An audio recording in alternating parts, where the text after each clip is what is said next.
Hey, Baruch Levi B here from Soul Centered. I'm back. I did a Facebook Live for wherever you're watching this through StreamYard, which I was saying how much I love, and then I hit delete, and they all just went bye-bye. So like 7 different platforms, and the video that I put out there disappeared. But it's an opportunity to just revisit and share some I think, important thoughts on this beautiful blizzardy day here in Denver. I don't know if any of you are here, but it's just remarkable to me in Denver, Colorado, because it was like approaching blizzard and then all of a sudden it stopped and then became sunny outside. So I can deal with the snow no matter how much comes, because here in Denver, beautiful Colorado, 24 hours later, we are back to sunshine. Love it.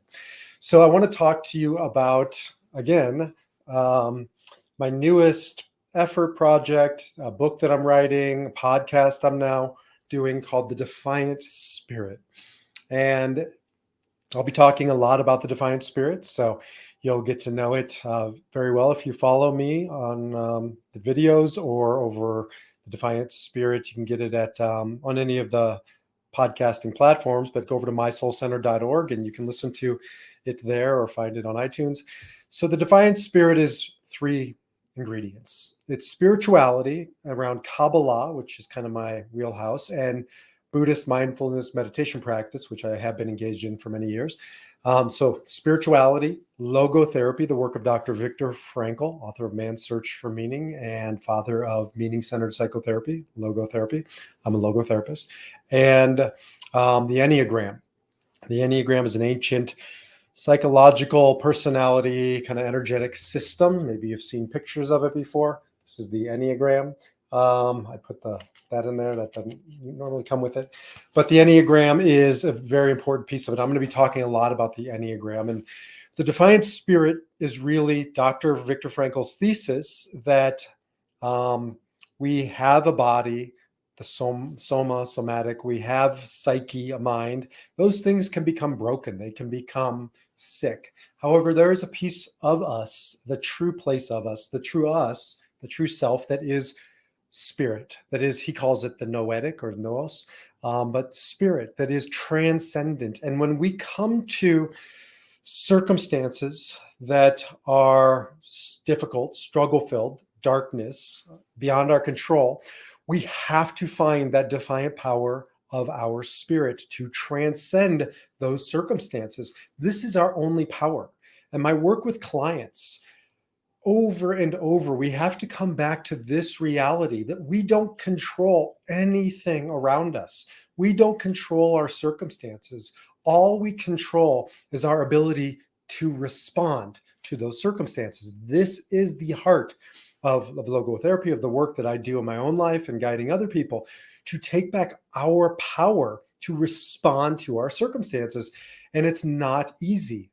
I know that because I've come to those, what I call life T's, tests, transitions, trials, traumas, tragedies. And when you come to a life T, it's overwhelming. It's stifling. We are animals.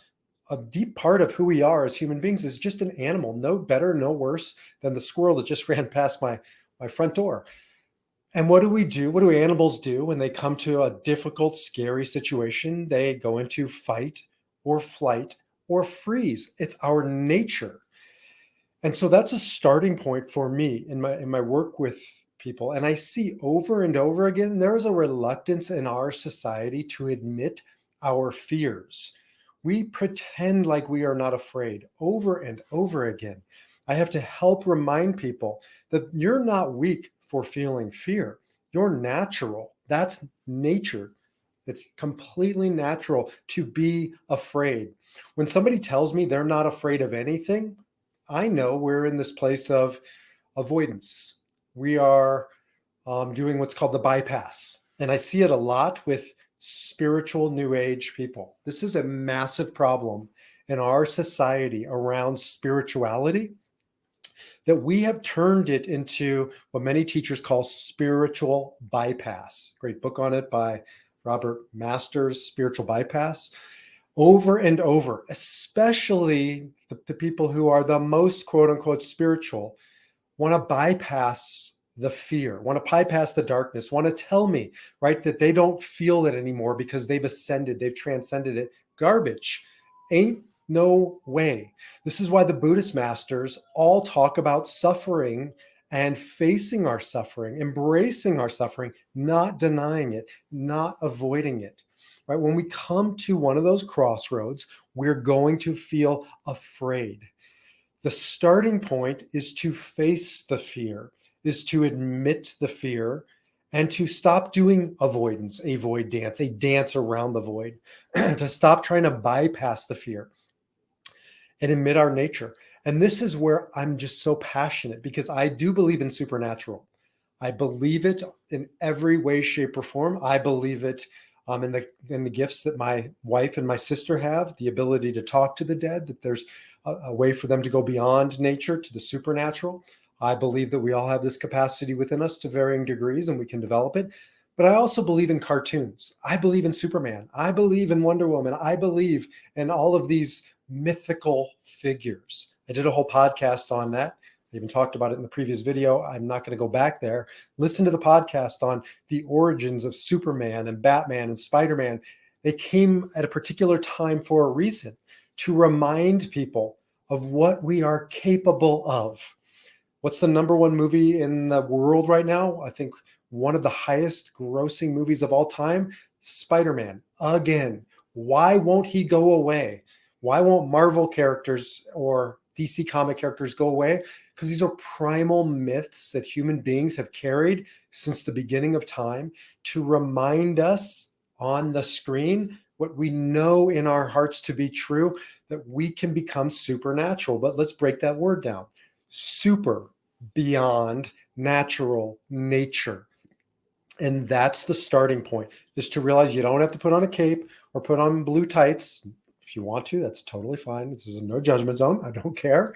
But you don't have to put them on to become a superhero. You don't have to leap tall buildings in a single bound to access that place within you. What you have to do is, when you come to one of those transitions and tests and trials and traumas and tragedies, to admit your fear, to embrace your fear, to acknowledge that that is the starting point.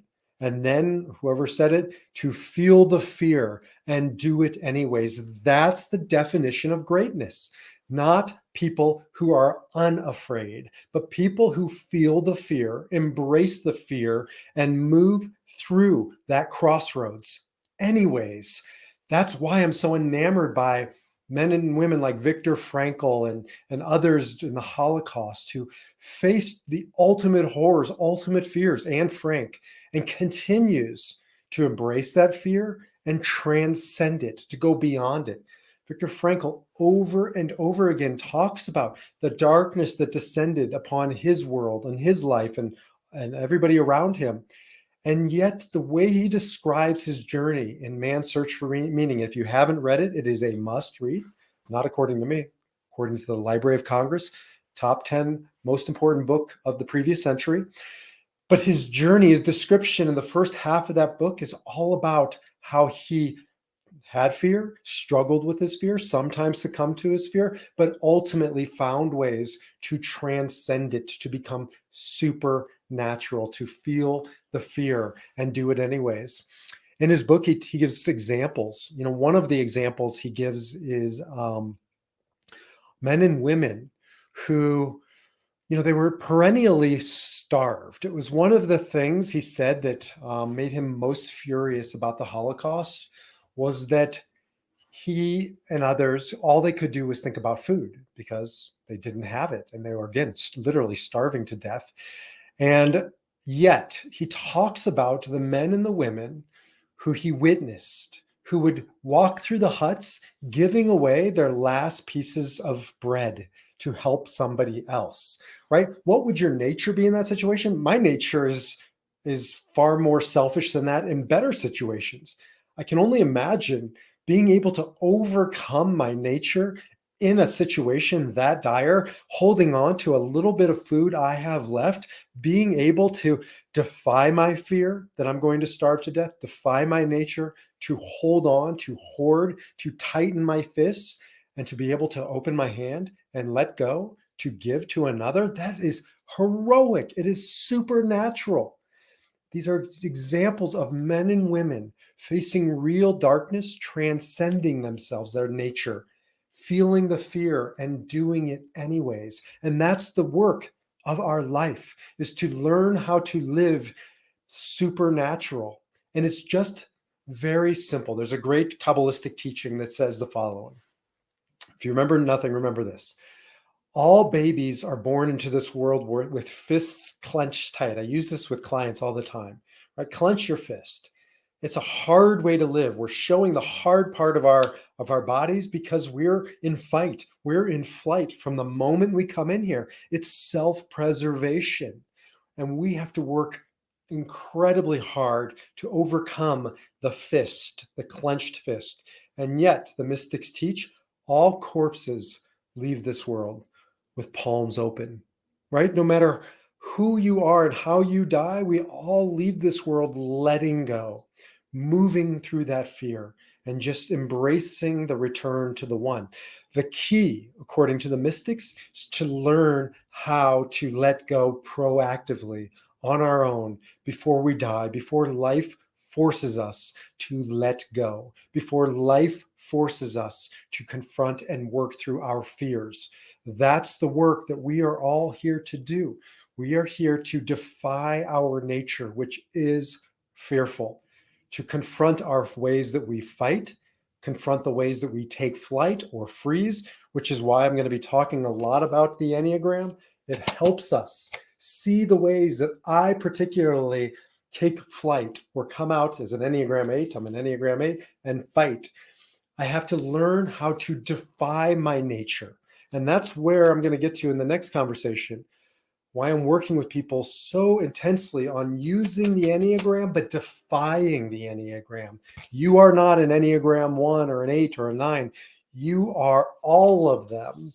Your nature ends up as one, but we're here to defy our nature. Next conversation. If you want to learn more about the Enneagram, jump over to My Soul Centered.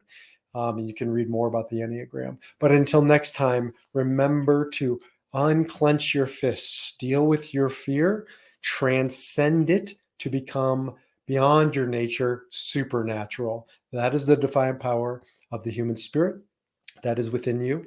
And I would love to hear from you about your defiant power of spirit, help you tap into it, to access it, to live it at all of the crossroads in your life, at all times in your life, and everything that you do. mysoulcenter.org. Contact me over there. Until the next time, shalom, salam, namaste, peace. And you can listen to this in an extended version on the podcast at the Defiant Spirit over at the website. Sign up for the everything over at My Soul Centered, and you'll get the podcast every week as well. Until then, shalom, salam, namaste, peace.